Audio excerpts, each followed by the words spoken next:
अस्सलाम वालेकुम। ऐसा मालिक तुम्हें कहीं नहीं मिलेगा।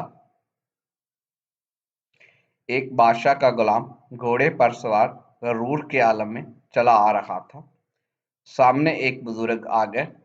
उन्होंने इस मगरूर गुलाम से कहा, ये अकड़ खानी तो अच्छी नहीं।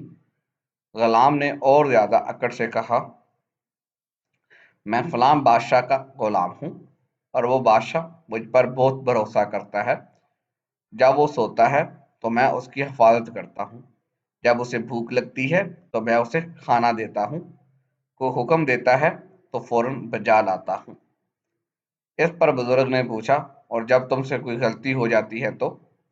गुलाम ने जवाब दिया, इस सूरत में मुझे कोड़े लगते हैं। इस पर बुजुर्ग बोले, तब तुम से ज्यादा मुझे अकड़ना चाहिए।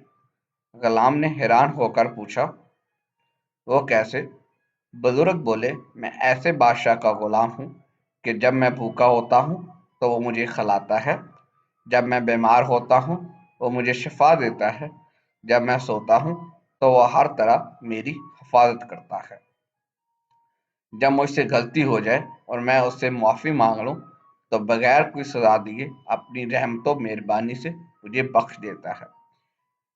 ये सुनकर इस मगरूर गुलाम ने कहा, तब तो मुझे भी इसका गुलाम बना दे। बुजुर्ग फौरन बोले, बस तू फिर अल्लाह का हो जा। ऐसा मालिक तुम्हें कहीं नहीं मिलेगा। अल्लाह हाफिज।